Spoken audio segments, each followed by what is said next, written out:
Blessed and happy Thursday to all of you, my dear friends, my dear brothers and sisters, my dear good people of God, faithful followers of the Daily Gospel Reflection with Father Jack.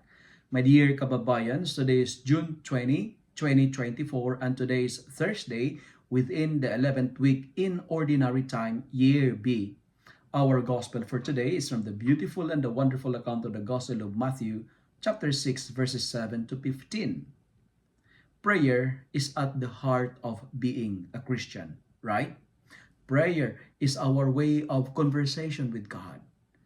Prayer is not, in today's gospel, we are reminded that prayer is not about the quantity of words, but the quality of our trusts. God does not need our flowery words because it's not the amount of words nor the time we spend in prayer, but the sincerity of our faith that is important as we pray. My dear friends, my dear brothers and sisters, learning how to pray is the greatest and the best way of learning. In today's gospel, we are reminded or taught on how to pray. And when we pray, we are reminded to make it short, to make it specific, and to make it sincere. But for today's reflection, allow me to highlight about the content of our prayer. What should be in our prayer? God knows the need. God knows our needs. But we need to ask, we need to say our needs. Three things that I would like to share with you today. Number one, when we pray, asks for our daily bread. Bread is a symbol of all that is necessary to sustain life.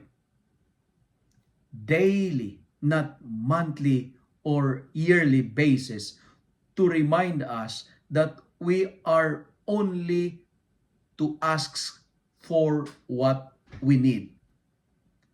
Friends, never asks for surplus or excess.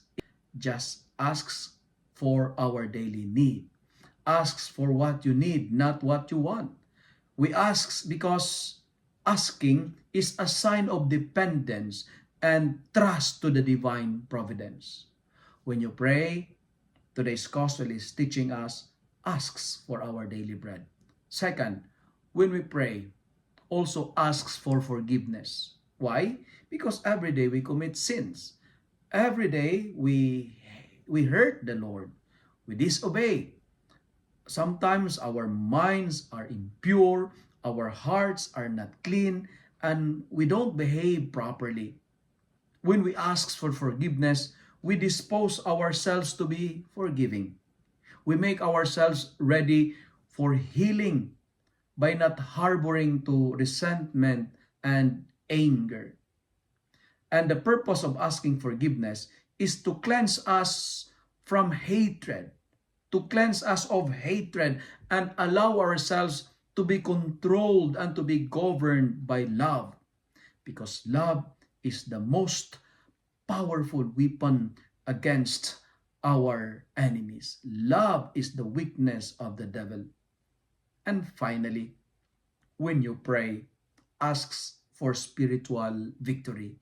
Deliver us from every evil and lead us not into temptation. Beg the Lord for deliverance from temptation. Do not bring us to the time of trial, but rescue us from the evil one. There are moments in our life that we find it hard to resist our weakness. Sometimes it's hard to say no to our weakness. We find it hard to say no to the proposal of the devil because the devil is very good in tempting us, in deceiving us. That's why he always asks for spiritual victory. Beg the Lord for deliverance from daily temptations. When we pray, we align ourselves to the will of God. Your will be done on earth as it is in heaven. Friends, pray every day. Pray, pray, pray. Prayer is not more on words, but more on actions. Because without action, prayer is powerless. Our Father who art in heaven, holy be your name. Your kingdom come, your will be done on earth as it is in heaven. Give us this day our daily bread, and forgive us our trespasses, as we forgive those who trespass against us. And lead us not into temptation, but deliver us from evil. Amen. If you love and like this reflection, kindly share it with your friends, share it with your family, make the Word of God viral so that many will be blessed. Amen.